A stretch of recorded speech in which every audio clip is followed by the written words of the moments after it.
Dismiss you when I'm ready. I'm covering other things as well. We've got to get this. No, I'm not finished. I've not dismissed you, Inspector. You don't dismiss me. Yes, you're a public servant. I'll talk. You're a public servant. You're walking away from me and you're saying it's finished. Talk to me. Okay, right? But as I was saying... Watch this.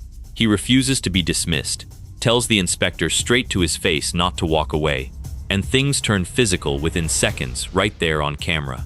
What starts as a simple demand to be heard quickly spirals into a full-blown standoff between him and the entire team of officers standing around him.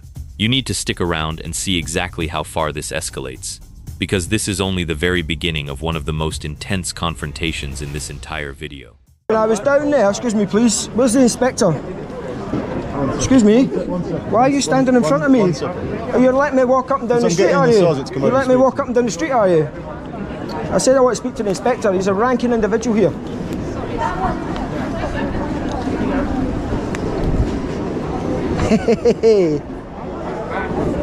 My pen's missing. Pen? Yeah. You'll need to go back down and get it. What colour is it? It's black, it's just a pen, it fits in there, stylus. Sorry. No damage that I can see at this moment in time. You can see it? Silence.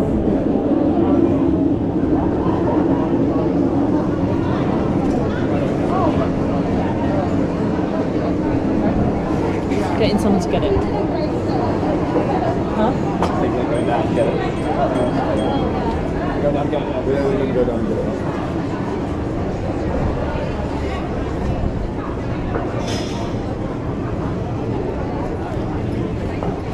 Person with the red hat, the red cap, whoever that is. But it's fine. You guys are in trouble, you know that. You're in big trouble.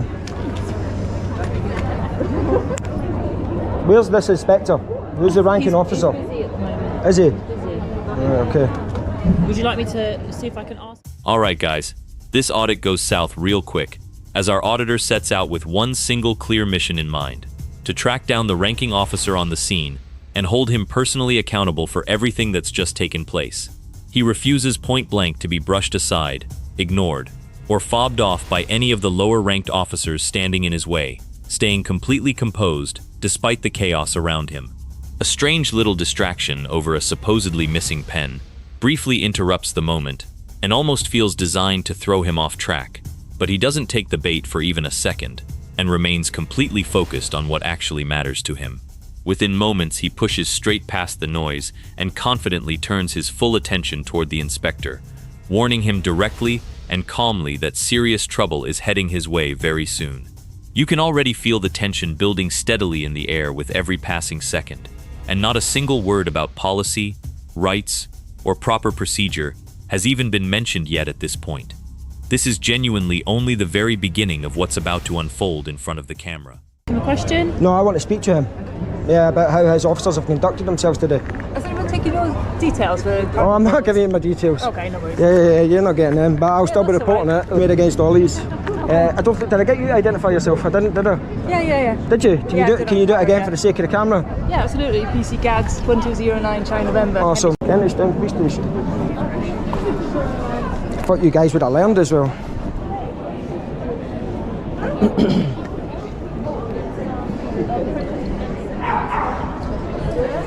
So, ladies and gentlemen, this is what's happening when you're walking about the streets of London and you come across people that are quite happily having a rave and a party and a good time, and they're not getting involved. And this is how they treat you. They call you a fascist, and they assault you and throw your property about the street as if it's nothing. And they've got the cheek to call me a fascist.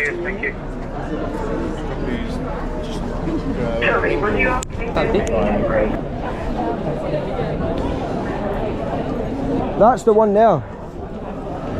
That's the one that assaulted me through my phone now. Was it you? The auditor makes absolutely sure the constable's badge number is confirmed clearly and audibly on camera for the record, deliberately locking in accountability before things have any chance to escalate further down the line or get conveniently forgotten later on. He then turns to speak directly to the viewers watching at home, calmly and confidently laying out exactly what he believes has just taken place in front of him. Officers who appear far more concerned with protecting their own reputation and image than actually doing their job properly, professionally, and fairly. Then comes the moment that truly changes the entire tone and direction of the video. As he points straight at the specific officer he firmly claims knocked the phone clean out of his hand without any justification whatsoever. He absolutely refuses to let this particular moment slide by unnoticed or unaddressed, making certain that every single person watching sees exactly who he holds fully responsible for what happened to him during this encounter. I think it's on my camera. Why don't you just talk to me? I haven't done anything. What? I haven't done anything. But why don't you just have a conversation and just find out who I am, what I'm doing here? And then you'll figure out that I wasn't a threat to you guys. What's your name? Pardon? What's your name? Oh, that's a bit too personal for my liking. Pardon? If you want to, let's have a conversation. You'll find it later. You'll find it later. But I'm not here against trans rights or anything like You that. said let's have a conversation about who you are and you won't tell us your name. And what I'm doing. Well, what's your name? What's your name? So I'm What's your here name? filming you guys. What's your name? But I just happened to come across you guys. I wasn't here You won't even because. tell me your name. What's your name? What's your name? What's your name? What's your My name? name's Mickey. What's your name? Mickey. I'm not telling you my name. Right, I'm not telling you my name. Not after today. I've just been assaulted by one of you guys. You know, have a serious conversation, dialogue. You know, if we disagree agreeably. Do you understand? They're all running away now, cowards. That's like cowards.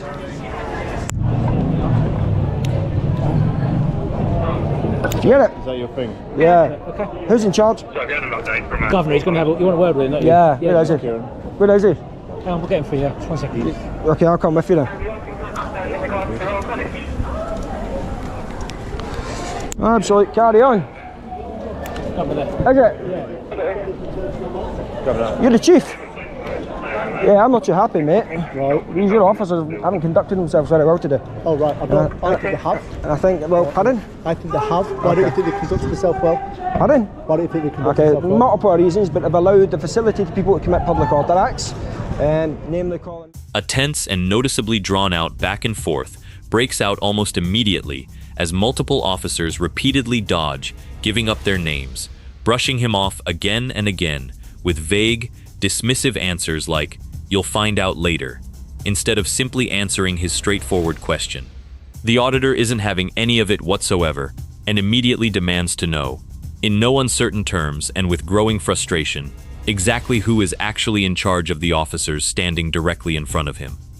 The very moment the inspector finally steps forward to take responsibility for his team, the real accusations start landing hard, one after another, without any real pause between them. Being branded a fascist by protesters nearby, his rights allegedly being infringed upon in real time, and officers physically blocking his path on a public street when he insists he was doing absolutely nothing wrong.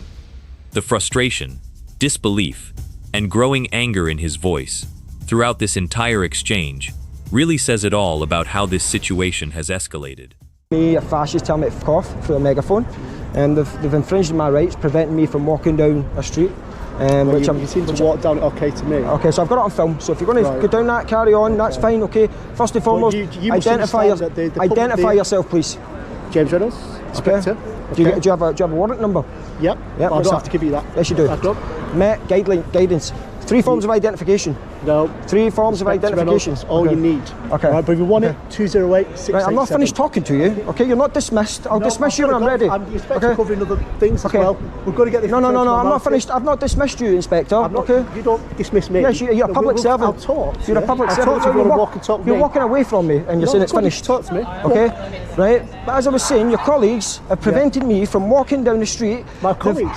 Yes, they've prevented me from walking down the street. My colleagues? Yes. Or do you said the protesters? Both of them. Right, so how have the colleagues done that? Listen, it's on film, okay? Right. It's on film, right? So if you want to dispute it, I've got the witness that doesn't lie. Okay. Okay, I do this every day. Do you understand? Yeah. Okay. Another thing, why haven't you told me that your body cam is on? I don't have to. Yes, you do. No, I don't. Metropolitan Police guidelines, man. Behave yourself. You don't have to tell me your body warn's on. Are you joking? Are you joking? I've had an inspector up before on that, you know. Okay. So I'll have you up on it as well. All right then. The bigger they are, the harder they fall, officer. Okay. Because I expose idiot officers like you all the time, my friend. Okay. All right then. You don't understand what's happened here today. Okay. But you'll find out soon enough. All right. If you don't know that it's guidance policy that you have to inform a member of the public the body warrant's on, then the Met really is in trouble. About 16. Yeah. You don't understand that it's policy to inform members of the public your camera's on. Denny, you know that? Do you know it's policy to inform? This is genuinely where everything truly boils over completely, and the confrontation reaches its absolute peak intensity. The auditor firmly and repeatedly demands that Inspector Reynolds identify himself properly on camera and hand over a valid, verifiable warrant number, refusing point-blank to let himself be dismissed or brushed aside as if nothing significant or serious had actually happened here today.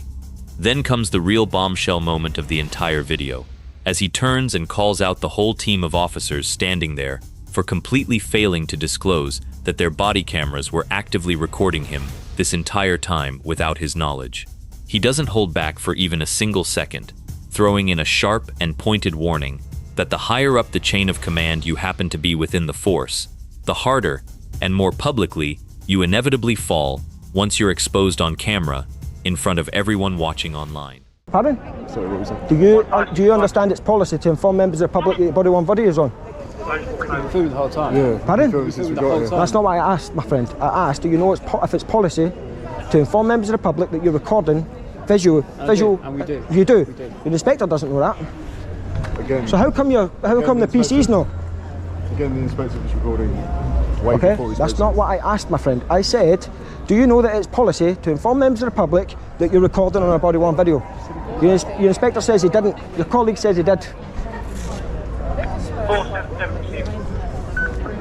Your inspector doesn't know what he's talking about. Absolutely. Carry on, ladies and gentlemen.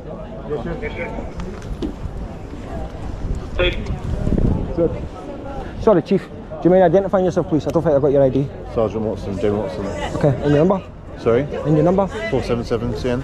Awesome. And you're based at Kentish Town as well? Yeah. Right, okay. Do you know about the body worn video policy? Well, so I'm now, and I. Do you know you have to Generally inform tell members of the everyone. public? I do, but it's generally every time we attend an incident, it's always on anyway. But so. you know you have to tell members of the public. It's in your policy. Right. You do know that? You said you do. Not every instance you have. Because your gaffer doesn't know Not every that. instance you have the opportunity to tell everyone, do you? At the earliest opportunity. Right. At the earliest opportunity Yeah, granted. it's Yeah, free. yeah. So, At the earliest opportunity. But your inspector doesn't know that. And you're in trouble. Absolutely. Carry on. Inspector, how does your sergeant, your PCs know that they need to tell you? How do they know and you don't know? I'm not going to engage you anymore. You've embarrassed yourself, Inspector. Quite junior ranks know better than yourself, and you're in trouble. Perfectly entitled to anything. Pardon? No, that's Met policy. I suggest is, listen, for future reference, please go away and check it out, please, so that you know for future reference and learn from it, okay? And I apologise, but I can assure you, it's definitely 100% irrefutable Metropolitan Police policy to inform members of the public that that's operational at the earliest opportunity. Thank you, guys. But you, Very much. The climax of the entire encounter finally hits hard, as officer after officer gets caught out on the exact same glaring issue, completely unable to explain why absolutely nobody bothered to inform him that his footage was actively being recorded by their own body-worn cameras. Even a sergeant and a junior-ranked officer standing nearby stumble awkwardly over the exact same basic answer, visibly unable to justify what should have honestly been simple, straightforward procedure from the very start of the interaction. The auditor delivers the final, decisive blow with total confidence and composure, confirming clearly and repeatedly that it is undeniable, irrefutable Metropolitan Police policy to inform members of the public whenever they're being actively recorded on duty. This leaves the entire team standing there visibly exposed, embarrassed, and lost for words before he finally walks away from the scene, fully satisfied with everything he's managed to capture on camera today. Make sure to like the video and subscribe to the channel, and we'll see you in the next one.